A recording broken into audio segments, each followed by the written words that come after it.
Bismillahirrahmanirrahim.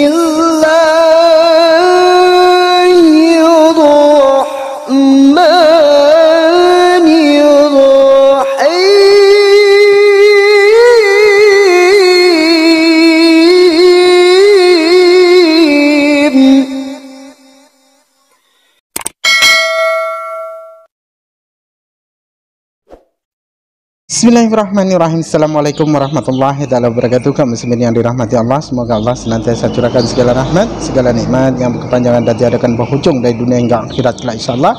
Dan Allah pun kumpulkan kita para kaum muslimin di bawah naungan aras Allah beserta para nabi, beserta para orang-orang yang Allah kasihi, Allah sayangi, Allah cintai insyaallah, di bawah naungan aras Allah kelak di mana tiada naungan selain daripada naungannya insyaallah. Amin amin Allahumma amin.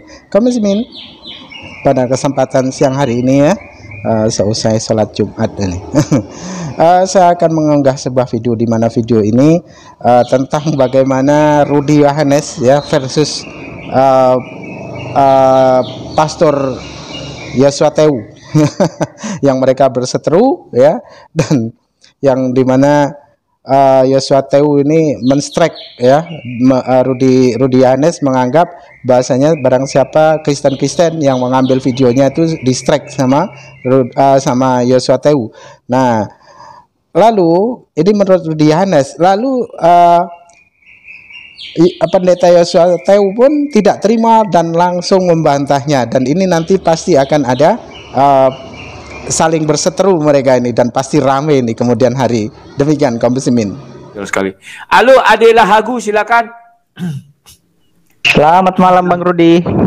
Malam. Ini baru bagus. Silakan. Kedengaran suara saya Bang Rudy? Oh, jelas sekali. Oh, siap. Mau tanya Bang Rudy, apa tadi ya? Lagi bagi sesuatu di di komunitas itu ya. Saya pamit itu maksudnya gimana Bang Rudy? Saya bertanya-tanya tadi itu.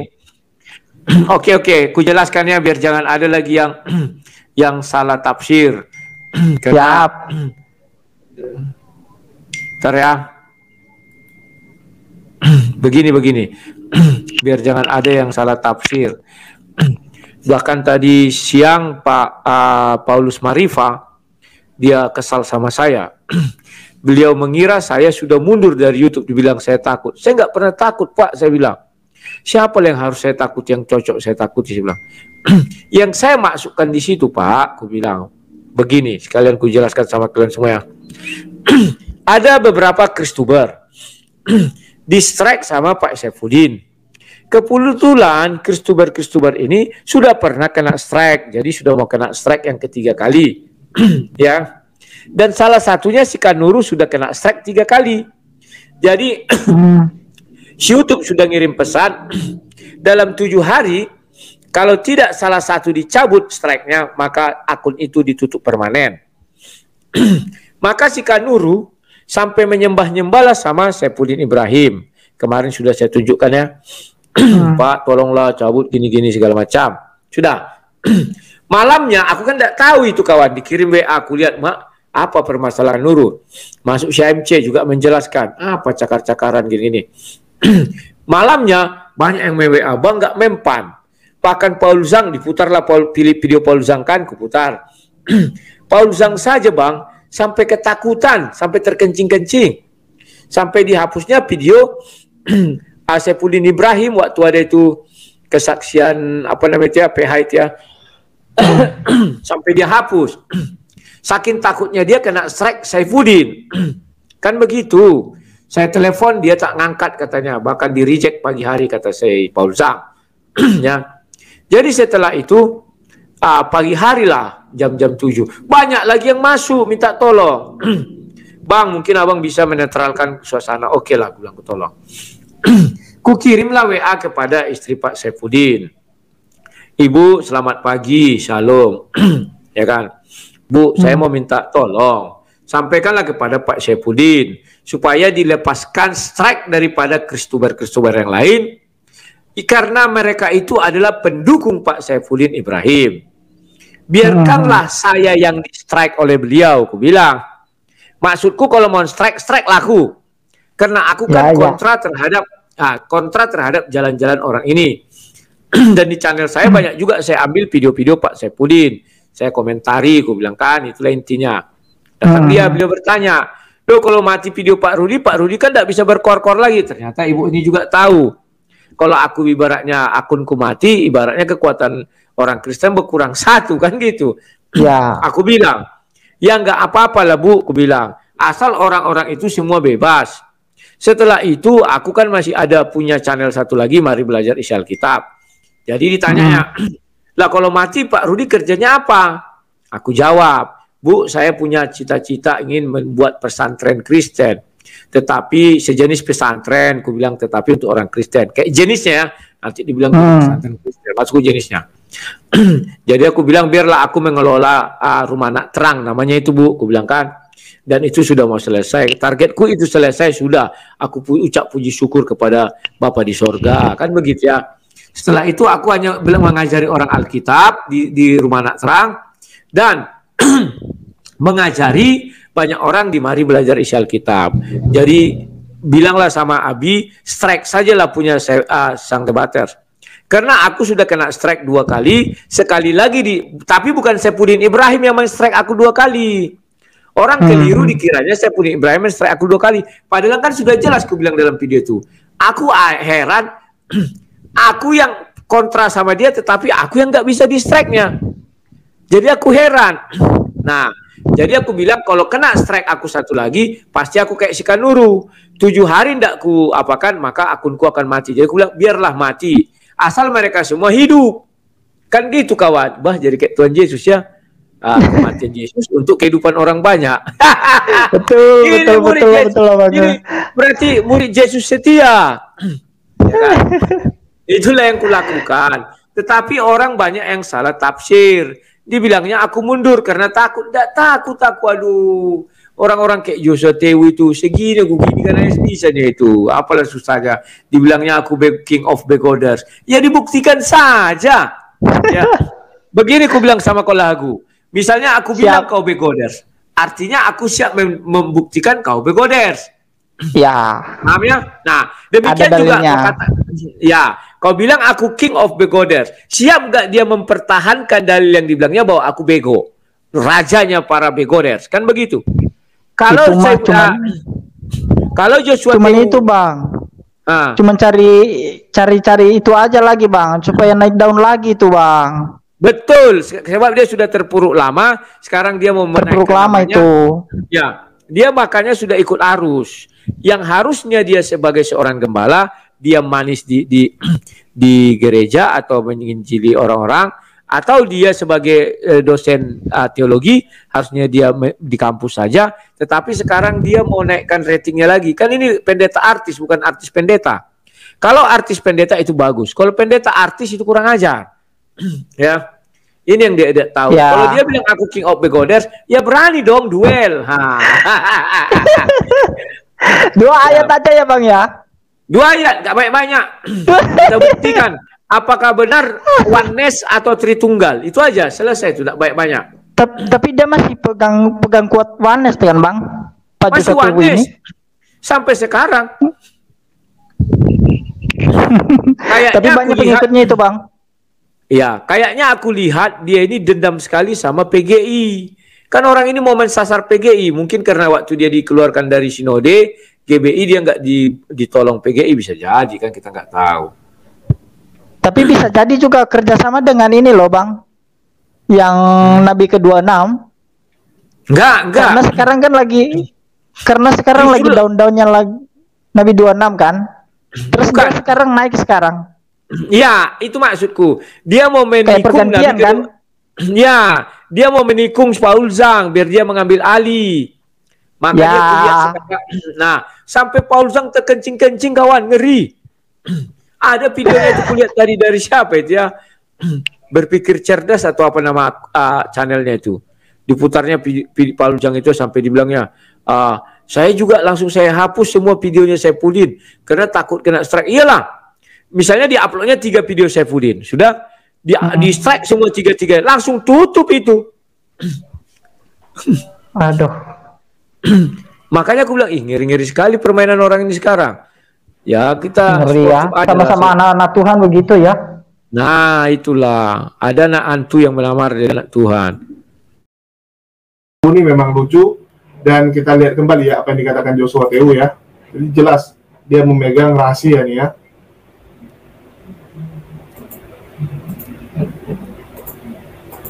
Bagaimana Pride menghancurkan channel-channel Kristen ini yang ada, Kristuber. Jahat banget otakmu itu, debaters.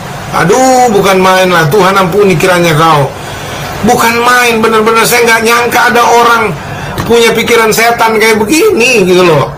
Otak iblis kayak begini, kayak sang debaters ini. Main bangun isu, main fitnah, bongkar, dan senang banget kalau dia lihat ada orang dihancurkan sama dia.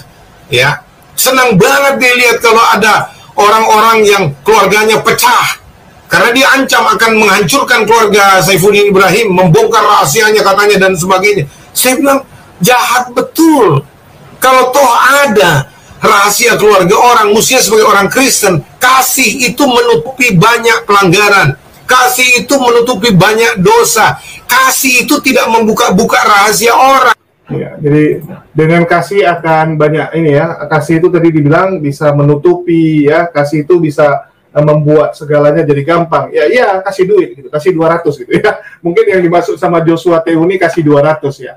Karena kita tahu dengan kasih 200 segalanya jadi beres ya. Kita dengar lagi ya dibilang sama si Joshua TU nih ya, masalah kasih. Main bangun isu, main fitnah, bongkar, dan senang banget kalau dia lihat ada orang dihancurkan sama dia. Ya, senang banget dia lihat kalau ada orang-orang yang keluarganya pecah karena dia ancam akan menghancurkan keluarga Saifuddin Ibrahim, membongkar rahasianya katanya dan sebagainya. Saya bilang jahat betul. Kalau toh ada rahasia keluarga orang, mestinya sebagai orang Kristen, kasih itu menutupi banyak pelanggaran. Ya, kasih itu menutupi banyak pelanggaran ya.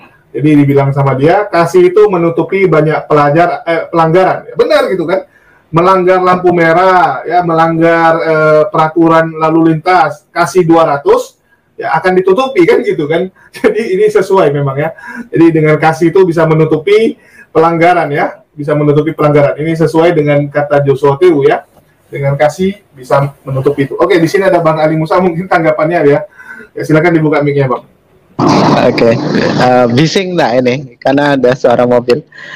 Begini, saya jujur ya dengan Rudy Yohanes ini, walaupun dia kadang menyebalkan ya, artinya ya suka membuat fitnah juga terhadap Islam itu. Namun di sisi lain juga dia membantu juga. Terkadang, kalau menurut saya terkadang 50-50 ya. Hatinya condong ke Muslim dan terkadang juga dia membela atas keimanannya. Jadi 50-50. Namun walaupun begitu bagi saya sih ya kafir tetaplah kafir ya, tidaklah saya mesti percaya sepenuhnya gitu. Namun di sini saya juga merasa salut juga sih ya dengan Rudy Yohanes. Ya pernah sih sesekali saya terharu ketika Rudy Yohanes berkata ketika ada orang yang suaranya mirip dengan Ginting ya, mirip dengan Ginting masuk ke roomnya Rudy Yohanes. Ketika itu dia berkata bahwasanya ada intoleran ya, agama intoleran dan juga agama teroris.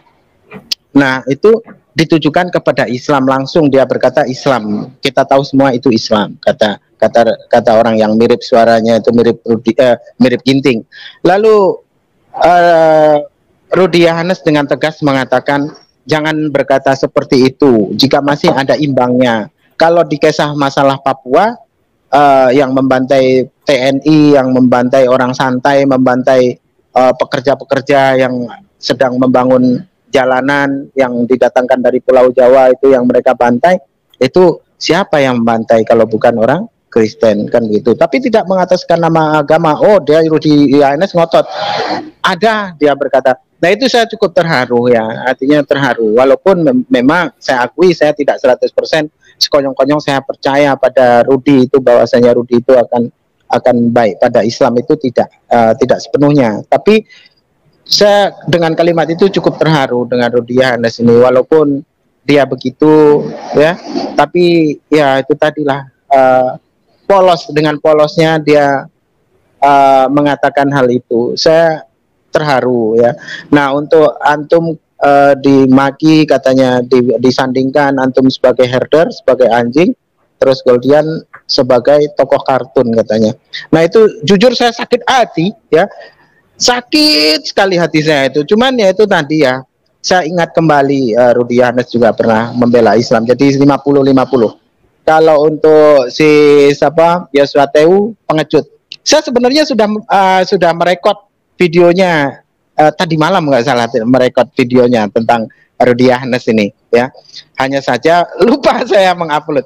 Nah, itu ya kita doakan saja Rudi Yohanes itu selalu sehat, dan ya kalaupun memang dia ada condong membela muslim walaupun hanya sedikit sekuku hitam dari sekujur badan, ya kita ucapkan juga terima kasih pada beliau, dan semoga saja beliau juga senantiasa sehat, senantiasa dimurahkan rizkinya ya kan. Kalau masalah urusan akhirat jelas dia masuk neraka jahanam, namun untuk keduniawiannya ya kita doakan dia semoga diberi kemudahan, itu saja. Oke, silakan. Oke.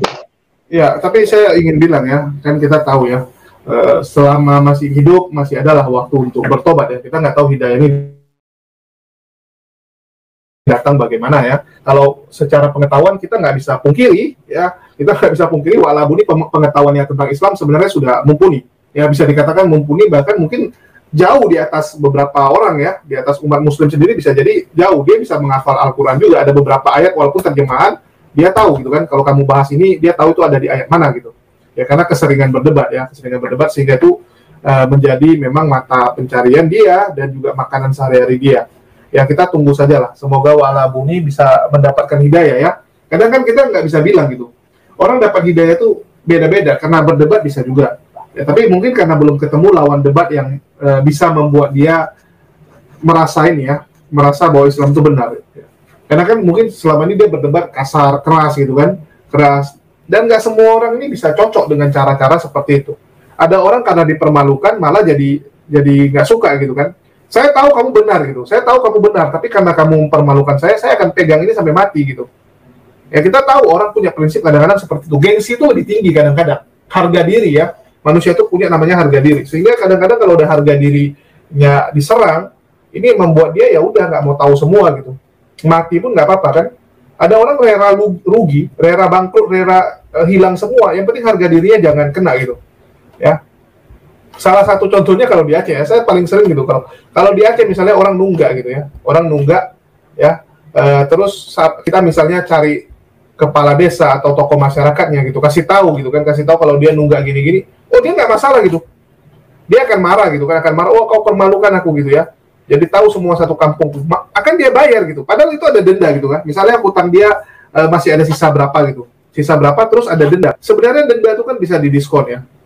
Malah case-case tertentu kita bisa hilangkan denda itu ya. Kalau memang udah apalah kita lihat memang nggak ada duitnya lagi, itu denda itu bisa hilang ya. Tetapi kalau di Aceh itu karena gengsinya udah pala gitu ya. Dia bilang berapa dendanya? Misalnya denda 3 juta, aku bayar semua, dia bilang. Padahal dia kalau minta dihilangkan atau minta setengahnya itu bisa. Tapi kadang-kadang orang sana memang gengsi itu tinggi, harga diri di Aceh itu sangat tinggi ya. Jadi orang Aceh itu kalau udah bicara harga diri, mati pun jadi gitu. Ya orang di sana tuh kayak gitu. Ya kalau udah bicara harga diri itu pantang sekali. Dan bagi sebagian orang seperti itu. Wa'alabu saya lihat memang keras gitu. Ya, orang keras dan mungkin butuh pendebat yang lebih lunak gitu ya, bisa bimbing si Wa'alabu ini untuk menemukan hidayah, dan ya kita tetap berdoa lah ya, untuk Wa'alabu ini. Wa'alabu ini kita doakan semoga bisa mendapatkan hidayah. Dan itu memang dia salah satu yang paling lucu menurut saya, sangat lucu. Oke, kita doakan saja ya. Ini kasihan dia disebut iblis ya. Saya nggak tahu apakah dia yang iblis atau Joshua Tehu yang iblis ya. Karena sepengetahuan saya Joshua Tehu pun ini kerjanya marah-marah ya. Bisa dilihat dari wajahnya ini nggak ada sukacitanya. Kalau Wa'alabu jelek-jelek dia pegang apa ya? Dia bisa ketawa gitu kan, masih bisa gitu kayak orang gila, masih bisa santai-santai dengan umat Islam. Ya, masih bisa ngapa-ngapain juga sama kita gitu. Tetapi kalau Joshua Tehu ini kan kalau udah sama orang Islam tuh kayak strike sekali dia ya, sangat benci dan nggak ada bersahabatnya. Sama kayak Saipudin gitu, Saipudin tuh nggak ada rasa bersahabatnya dengan umat Islam gitu. Kalau sama umat Islam tuh bawaannya kayak mau berantem aja ya. Joshua Tehu juga sama.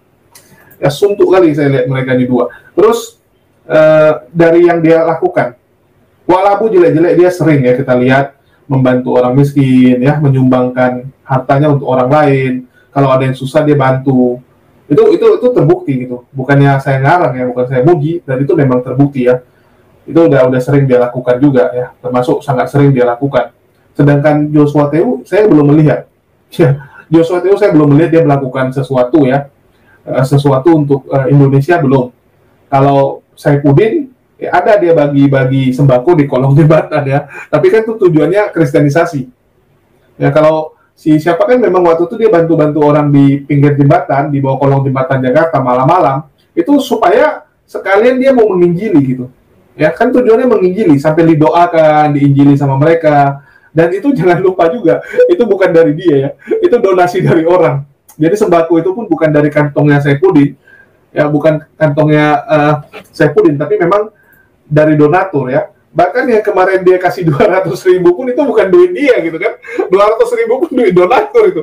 Ya malah salah-salah dengan dia kasih polisi 200.000, ya tiba-tiba ada aja yang mungkin donasi ke dia ya sambil tulis keterangan ini untuk mengganti uang Pak Saifuddin yang diambil polisi gitu kan. Padahal uangnya bukan diambil polisi, dia yang ngasih polisi gitu kan. Padahal ada donaturnya kan. Tapi ada akhi yang dia berkata, Saifuddin berkata, bilang saja komandan, ya kan? Artinya suruh supirnya bilang komandan, ya artinya cari memelas lah. Ya. Bilang saya komandan, gelik saya. Siap 200.000 komandan ya. Jadi bisa jadi habis dia ini ya live itu ya langsung ada yang transfer ke dia, ini ganti rugi uang Pak Saifuddin yang diambil polisi. Kata-katanya mungkin orang nulisnya ambil gitu. Bagi pendukung Saifuddin yang salah polisi gitu kan, mau terima suap. Ini kadang-kadang kurang ajarnya nih orang-orang gitu ya. Saking terlalu membela sosok idolanya yang dituduh salah orang lain gitu. Coba lihat nanti. Pasti ada yang bilang gitu. Ada header si Saifuddin mengatakan, "Oh, yang salah polisi, siapa suruh mau terima duitnya? Itu polisinya yang rakus mau duit." Ya polisi kan mau cepat, tiba-tiba kau main sorong 200.000 gitu ya. Orang pasti gelap mata. Ya kita nggak pungkiri itu. Ya di mana-mana memang yang menerima sogokan juga salah. Yang menyogok juga salah gitu kan. Yang nyogok salah, yang menerima sogokan salah. Ini bagaimana mungkin seorang pendeta ya mengajarkan yang begituan pula. Dan kita bisa tahu lah siapa yang benar-benar masih ada tulusnya, ya, masih ada hatinya, ya masih ada kebaikan lah kita bilang ya, kebaikan secara manusia. Itu saya melihat jauh ya, Rudy kebaikannya itu lebih tulus dibandingkan Saifuddin dan Joshua Tehu yang saya lihat nggak ada tulus-tulusnya gitu. Selalu niatnya duit ya, nggak pernah dia tuh kayak membantu orang atau apa ya. Dia memang orientasinya tuh memang money oriented banget ya. Dan itu kita bisa lihat, ada juga teman-temannya yang kayak apa ya, bagus-bagus gitu, nggak ada gitu. Ini kebencian semua manusia-manusia ini. Oke, mungkin silakan dari Bang Ali Musa untuk Joshua Tehu ya pendapatnya. Oke. Kalau untuk Joshua Tehu ini karena mungkin dia itu adalah orang yang sakit hati ya. Dia adalah orang yang sakit hati yang dimana dia mungkin di PGI itu dia tidak mempunyai tidak mempunyai prestasi ataupun mungkin tidak tidak di nomor satukan begitu ya, merasa terabaikan sehingga dia membuat sekte dengan dalil-dalil yang dimana diyakini walaupun mesti menabrak dari aturan-aturan yang berlaku di dalam PGI itu sendiri ya, yang dimana PGI itu kan jelas Tritunggal ya. Lalu dia membuat sekte, lalu terus dia mencoba untuk membuat perhatian ya, dengan dia menggalang murid seperti Samuel dan Fatimah dan yang lain-lain itu, agar dia itu dapat terrealisasi apa yang dia inginkan, menjadi seorang pemimpin di sebuah organisasi. Nah, seperti Saifuddin Ibrahim itu kan juga acap kali menyerang Islam dengan frontal, dengan segala macam, dengan fitnahnya ya, mencari muka, angkat telur pada umat Kristen supaya banyak empatik dan dia berambisi juga untuk menjadi seorang ketua gitu ya. Nah, jadi untuk Yosua Tehu kalau untuk kontribusi di dalam sosial ya, dalam bermasyarakat ini, saya rasa memang dia belum pernah ada jejak digitalnya yang nampak oleh mata, bahasanya dia pernah membantu umat ya, entah itu Kristen khususnya atau jangankan di luar Kristen, untuk Kristen sendiri pun saya belum pernah melihat gitu. Jadi ya hanya mereka itu kepentingannya hanya duit dan duit. Jadi berbeda dengan Rudy Hanes memang ya. Kalau Rudy Hanes tidak munafik, dia terang-terangan bahwasanya dia mencari duit, memang dia mencari duit gitu ya, karena untuk menghidupi keluarganya dan sehari-hariannya kan begitu. Berbeda dengan Saifuddin Ibrahim, mereka munafik ya. Yosua Tehu juga munafik, mereka mencari keberuntungan, mencari finansial dengan berkedokkan agama itu. Oke, itu saja. Ya memang kalau masalah munafik ya, Rudy termasuk orang nggak. Nah, demikian tadi kaum muslimin ya, di mana mereka saling serang ya, saling tumbuk. Jadi Kristen ini ya, bukan karena umat Islam mereka runtuh ya, tapi runtuh oleh karena sesama mereka sendiri ya, yang dimana mereka saling menyesatkan ya. Padahal setiap umat Kristen itu pasti mereka itu mengaku pasti mempunyai Roh Kudus gitu ya. Namun di sini mereka saling bertekak mulut, saling serang, saling melecehkan, saling menghina, saling tumbuk lah begitu kaum muslimin ya. Jadi kita sebagai umat muslim ya tinggal tonton sambil ketawa ketiwi menunggu kehancuran mereka ya kan. Jadi karena memang setiap harinya itu banyak anak-anak muda milenial ini mereka berbondong-bondong masuk Islam ya, tidak percaya lagi dengan kekristenan. Nah, di sini maka kita selaku umat Islam hanya dapat bersyukur dan bertasbih ya.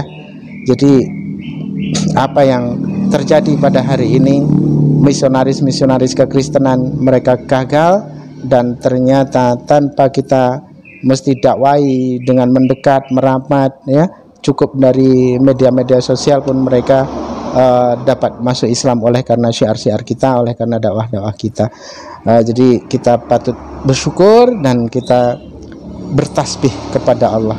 Oke, demikian saja yang dapat saya sampaikan kaum muslimin. Saya akhiri video saya ini. Wassalamualaikum warahmatullahi taala wabarakatuh. Bismillah.